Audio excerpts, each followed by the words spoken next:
ఓం సాయిరామ్. సాయి భక్తులందరికీ నమస్కారం అండి. అందరూ ఎలా ఉన్నారు ఫ్రెండ్స్? మన సాయినాథుని దయ వల్ల అందరూ బాగుండాలని మనస్ఫూర్తిగా కోరుకుంటూ ఈ వీడియోని అయితే స్టార్ట్ చేస్తున్నాను. ఇక ఈరోజు వీడియోలో బాబాగారు ఏం చెప్తున్నారంటే, తల్లి, ఎన్నో జన్మల అదృష్టం ఉంటేనే ఇప్పుడు నువ్వు ఇది వినగలవు. 2 నిమిషాలు శ్రద్ధగా విను బిడ్డా, నీ జీవిత గమ్యమేంటో నీకు తెలుస్తుంది అని బాబాగారితో చెప్తున్నారండి. మరి బాబాగారు మనకి ఏం చెప్పబోతున్నారో, ఎలాంటి సందేశాన్ని తీసుకువచ్చారో, బాబాగారు ఎలాంటి అదృష్టాన్ని మనకు అందివ్వబోతున్నారో ఆ సాయినాథుని మాటల్లోనే విందామా? తల్లి, ఇప్పుడు నీకు నువ్వుగా ఇది వినడం లేదు. నా ఆజ్ఞ వల్లనే నువ్వు వినగలుగుతున్నావమ్మా. నేను ఇది వినాలి అని నీ నుదుట రాశాను కాబట్టి ఇప్పుడు నువ్వు ఇది వినగలుగుతున్నావు. నీ మనసులో ఎన్నో గాయాలు, బాధలతో నిండిపోయింది కదా. ఆ విషయం నాకు కూడా తెలుసమ్మా. అలాంటి నిన్ను ఇప్పుడు బుజ్జగించి ఓదార్చే సమయం కూడా దాటిపోయింది. ఇన్ని రోజులు నా ఓదార్పు మాటలు విని విని విసుగు చెంది ఉన్నావు కదా. కానీ తల్లి, నీకు నువ్వే ఓదార్పు చెప్పుకునేంత ధైర్యం నీకు నేను కల్పించాను. అలానే నువ్వు కొన్ని సందర్భాల్లో కూడా ఉన్నావు. మరి ఇప్పుడు ఆ ధైర్యం ఏమైంది? ఈ సమయంలో నీకు ఓదార్పు అవసరం లేదమ్మా.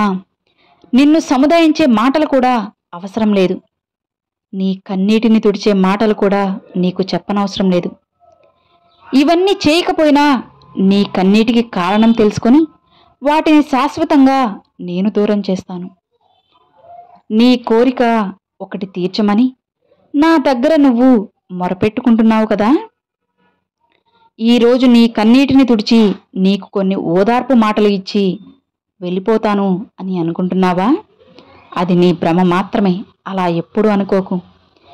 నీ సాయి మాటలు జాగ్రత్తగా వింటే నీకే తెలుస్తుంది. ఇవి ఒట్టి సముదాయించే మాటలు మాత్రమే కాదమ్మా. ఇది దైవవాక్కు. దైవవాక్కు చాలా శక్తివంతమైనది. ఈ దైవవాక్కుకున్న శక్తి నీకు తెలియక నువ్వు అంతలా బాధపడుతున్నావు. ఎవరైతే నన్ను భక్తి శ్రద్ధలతో పూజిస్తారో వాళ్ళ పూర్తి బాధ్యతను నేను తీసుకుంటాను. వారికి కావలసినవన్నీ నేను చక్కబెడతాను.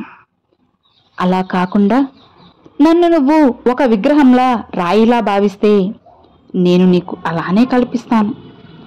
అలా కాకుండా నువ్వు నన్ను ఒక తండ్రిలా, జీవం ఉన్న మనిషిలా, నీకు మంచి చెప్పే గురువులా భావిస్తే నీ సమస్యలన్నిటినీ, నీ కన్నీటిని నేను తీసుకొని నీ జీవితంలో దీపం లాంటి వెలుగును నింపుతాను. నీ గురువుగా మారుతాను. అలానే నా మాటలు, నా సందేశాలు కేవలం నువ్వు ఓదార్పు మాటలే అనుకుంటే అవి అలానే అవుతాయి. అలా కాకుండా దైవవాక్కు అని గుర్తిస్తే నమ్మకం వచ్చి నీలో ధైర్యం పెరుగుతుంది. కాబట్టి అస్సలు భయపడకు. నా బాబా నాకు ధైర్యం ఇచ్చారు అని నీకు నువ్వే భరోసా ఇచ్చుకొని నీ పనులన్నీ మొదలుపెట్టు. అప్పుడే నువ్వు ఎంతో ఆనందంగా, ప్రశాంతంగా జీవించగలవు. ఒక్కటి గుర్తుంచుకోమ్మా, నువ్వు నా మాటలు ఎలా తీసుకుంటే అవి అలానే ఫలిస్తాయి. సాయి మాటలను నువ్వు కొట్టిపారేస్తే నేను కూడా ఏం చేయలేను.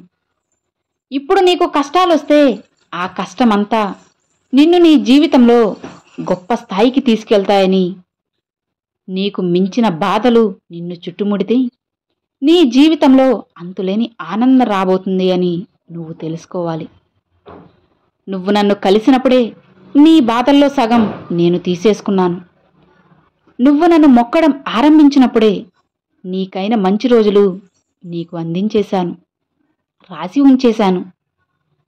నువ్వు నన్ను శరణాగతి పొందగానే నీ కష్టాలను వేళ్లతో సహా నేను పీకి పడేస్తాను. ఇప్పుడు నువ్వు అనుభవిస్తున్నది అతి తక్కువ కర్మ ఫలితం మాత్రమే. నా మాటలు దైవవాక్కు అని అర్థం చేసుకో. ఇక నీకు మంచి కాలం ఆరంభమైంది అని తెలుసుకో తల్లి. అనుకున్నప్పుడల్లా అనుకున్న వారందరూ నా ఈ మాటలు, సందేశాలు అస్సలు వినలేరు. ఈరోజు ఇది నీ వద్దకు వచ్చింది అంటే, నువ్వు వినగలుగుతున్నావంటే ఇది కేవలం దైవాజ్ఞ అని తెలుసుకో. నిన్ను వెతుక్కుంటూ కొన్ని బహుమతులు వస్తాయి. నీ కన్నీటికి, కష్టాలను అన్నిటినీ మరిపించేంత విలువైన గొప్ప బహుమతిని నువ్వు అందుకోబోతున్నావు నీ సాయి చేతుల మీదుగా. నీ న్యాయమైన కోరికలన్నీ నేను తీరుస్తానమ్మా. నీ ఆరోగ్యం కూడా కుదుట పడుతుంది. కాస్త ఆలస్యమైనా సరే నీ కోరికలన్నీ ఒకటి తర్వాత మరొకటి నేను అందిస్తాను. కష్టాలు రాగానే కృంగిపోవద్దు తల్లి. వాటి నుంచి నిన్ను బయటపడేలా చేసి నీ కలలన్నిటినీ నేను నిజం చేస్తాను. నన్ను నమ్ము తల్లి, అస్సలు భయపడకు. జరిగేదంతా నీ మంచికే అని అనుకో. తప్పకుండా నీకు అంతా శుభమే జరుగుతుంది. నీ సాయి మాటలు అస్సలు తీసి పారేకమ్మా. నీ సాయి మాటలను గుర్తుంచుకుంటే నీ జీవితం బంగారుమయమవుతుంది. అదృష్టం ఉంది కాబట్టే నా ఈ మాటలను ఈరోజు నువ్వు వినగలుగుతున్నావు. అర్థమైంది కదా?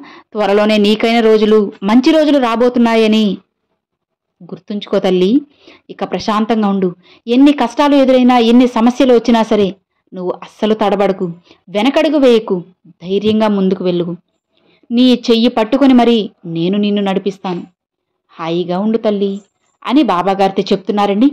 చూశారు కదండి, ఈరోజు బాబాగారు పంపించిన ఈ మంచి సందేశం మీ అందరికీ నచ్చిందేననుకుంటున్నాను. నచ్చితే ఒక చిన్న లైక్ చేయండి, మరికొంతమంది సాయి భక్తులకు షేర్ చేయండి. ఫస్ట్గా మన ఛానల్ చూసేవాళ్ళు సబ్స్క్రైబ్ చేసి సపోర్ట్ చేయండి friends. Thanks for watching. Om Sairam.